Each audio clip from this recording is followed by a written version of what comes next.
दिसंबर का महीना चल रहा था। सर्दियां अपने जोबन पर थीं। दूर दूर तक हर चीज ने सफेद चादर तान रखी थी। अभी भी बर्फ रुई की मानित गिर रही थी वक्फे वक्फे से।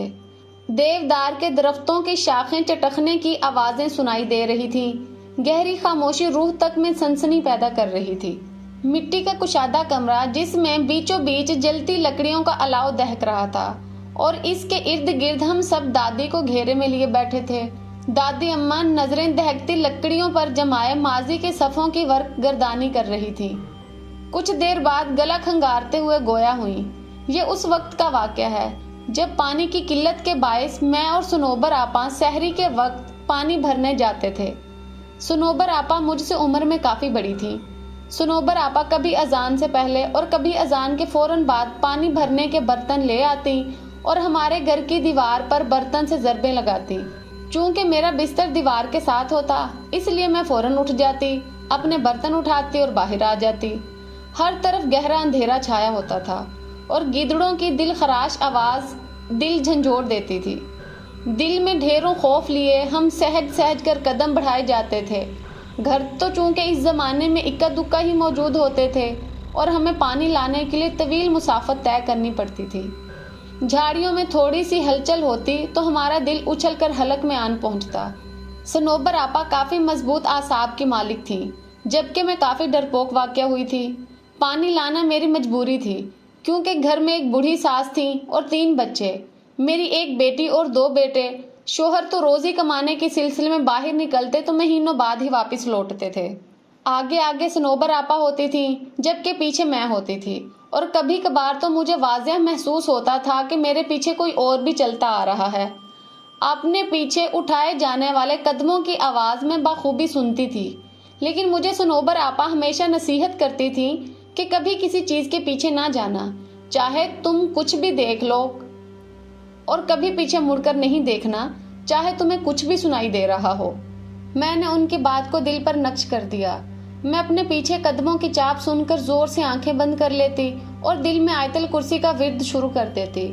लेकिन जब तवील सफ़र तय करने के बाद बैठने को जी चाहता तो यूं महसूस होता जैसे बिल्कुल कोई साथ बैठा है। गर्दन घुमाकर इधर उधर देखने पर सिवाय अंधेरे के कुछ दिखाई न देता। हमारा रोज का आना जाना था।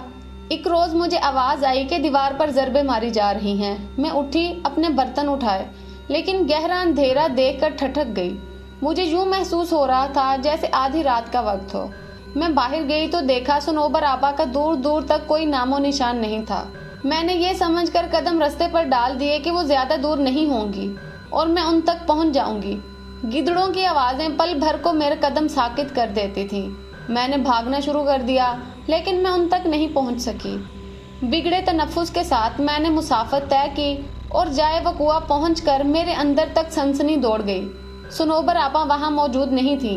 मैं थोड़ा ऊपर खड़ी थी और नीचे देखा जहां पानी का कुआं था।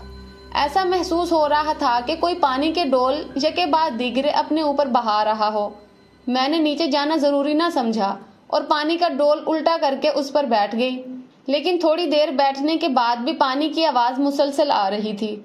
मुझे अजीबो गरीब ख्यालात आ रहे थे और पानी की आवाज़ से अजीब सा खौफ महसूस हो रहा था। अपने पीछे किसी को महसूस किया तो मेरे जिस्म पर कपकपी तारी हो गई।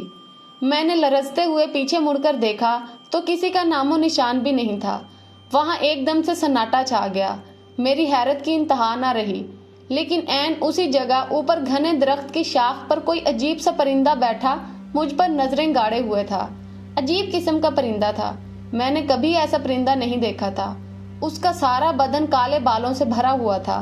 उसकी सुर्ख आंखें देखकर मैंने दहशत के मारे भागना शुरू कर दिया। आयतल कुर्सी का विर्द मेरी जुबान पर जारी था और आंखें आंसुओं से लबरेज। मैंने 1 मिनट के लिए भी रास्ते में रुकना मुनासिब नहीं समझा और अपने घर के पास पहुंचकर दरवाजे की तरफ हाथ बढ़ाया ही था कि उसी वक्त सनोबर आपा अपने घर का दरवाजा खोलकर बाहर निकल आई। उनके पास डोल भी थे और मैं दरवाजे का पट खोलना चाह रही थी, लेकिन अपना तवाज़ुन बरकरार ना रख सकी और बेहोश हो गई। आंख खुली तो देखा इर्द गिर्द सब जमा थे। सनोबर आपा के घर के सब अफराद भी बैठे थे। मैंने पानी के लिए आवाज़ दी तो सब लपक आए। थोड़ी तबीयत बहाल होने पर मालूम हुआ कि आज चौथा रोज़ था और मैं मुसलसल बेहोशी की हालत में थी। میں نے اس روز کا واقعہ سب کے گوش گزار کیا تو صنوبر آپا ماتھا پیٹ کر رہ گئیں اور بولی، جیسا تم کہہ رہی ہو یہ درست ہے، تو ہم اس کو معجزہ ہی سمجھیں گے کہ تم زندہ سلامت لوٹ آئی ہو۔ میں نے رب کا شکر ادا کیا۔